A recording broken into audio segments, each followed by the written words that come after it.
Hey there, movie lovers! Welcome back to Rocky Watches Movies. Today we're heading back into the deep blue sea with the 1978 thriller Jaws 2.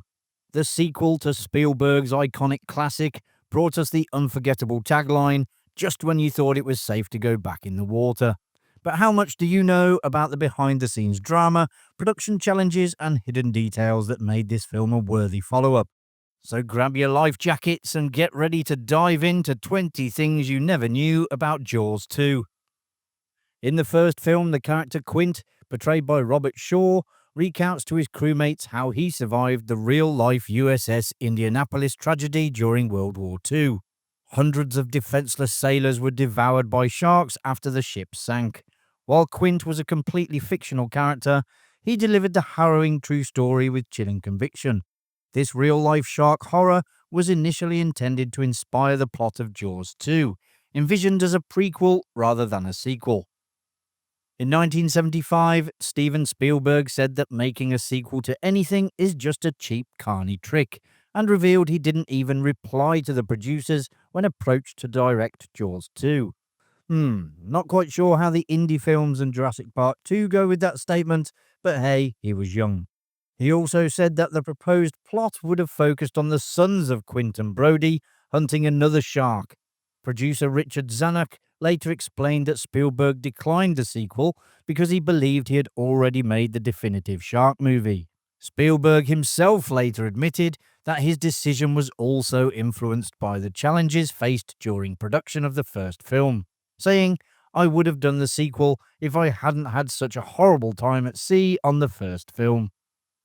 Producers Richard Zanuck and David Brown decided to take a risk by hiring John Hancock as director.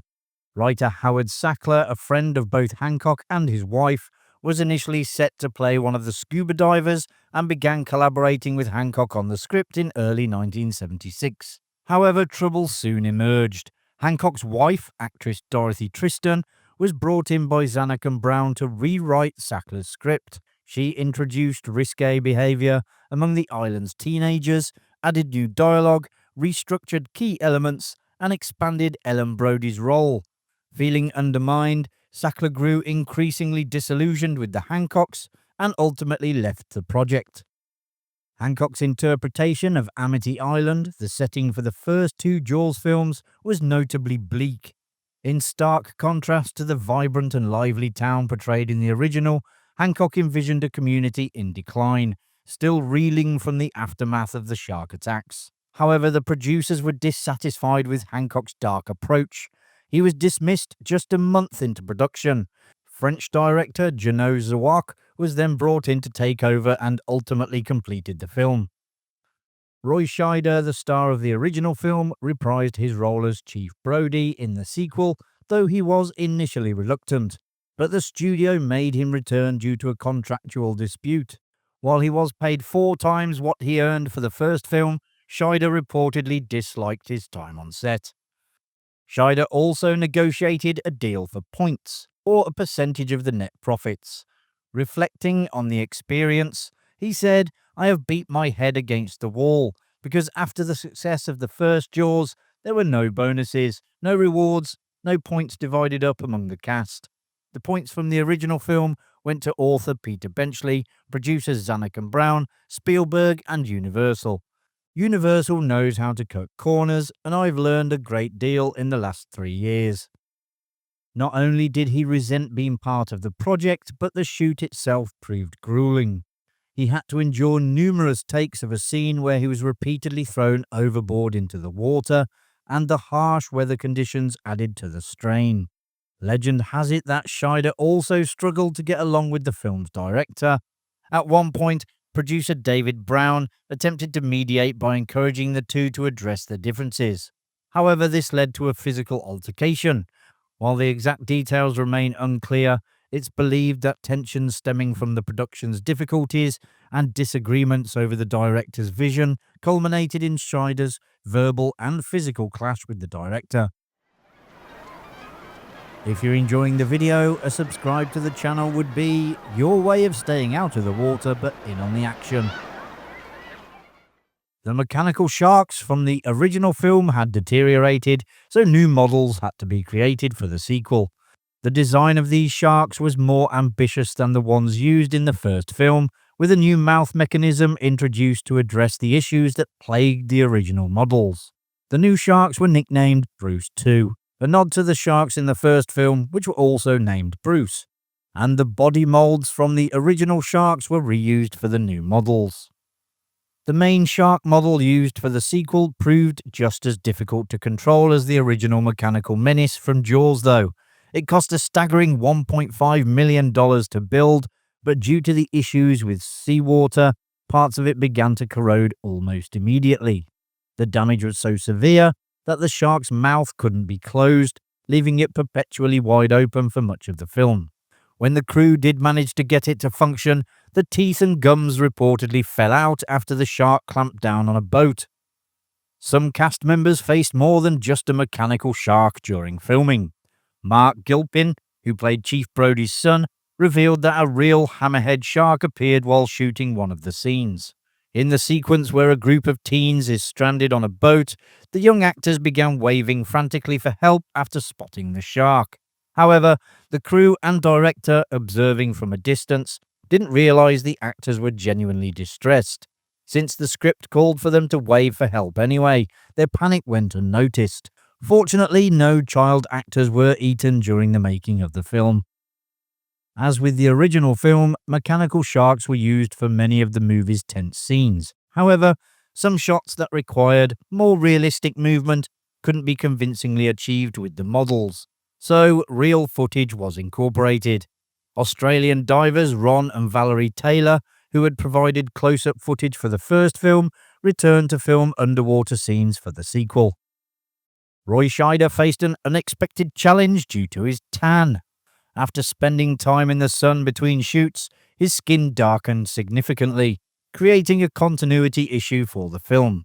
The filmmakers needed his appearance to remain consistent throughout, so they asked him to avoid the sun to maintain his character's look. However, despite the request, Scheider enjoyed the sun too much and found it difficult to stay out of it.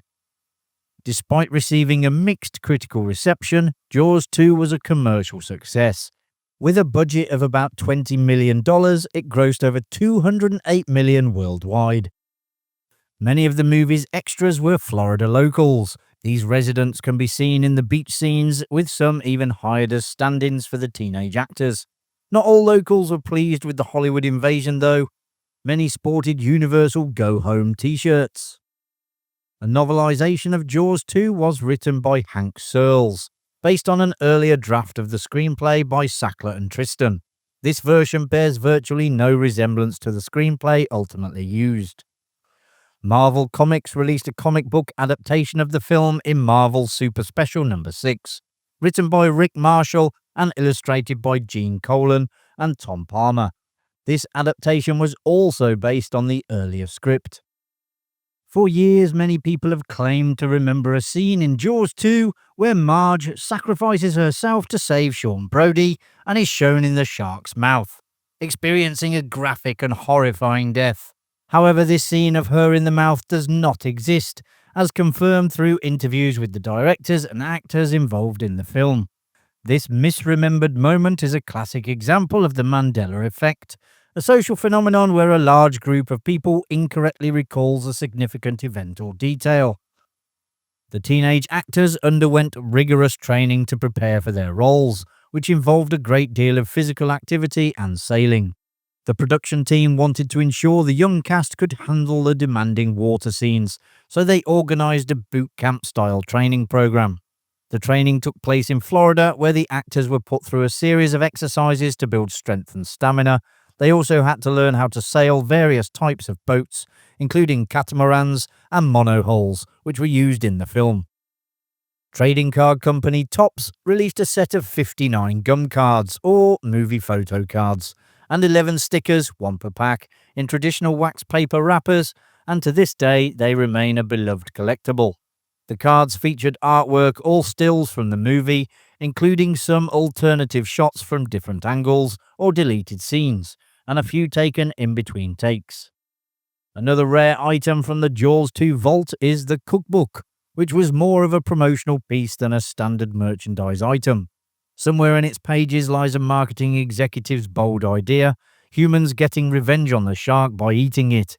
The 15-page book, subtitled Turnabout is Fair Play, features cartoon illustrations and recipes like Shark Amity, Jaws Olay, and Jaws Lorraine.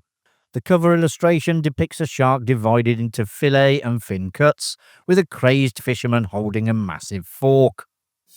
And there you have it, folks. You now know a little bit more about Jaws 2. If you enjoyed the video, which I presume you did as you got this far, hit that like button and subscribe so you don't miss any future videos coming to Rocky Watches Movies. Thanks for watching. I'll see you in the next one. Bye for now.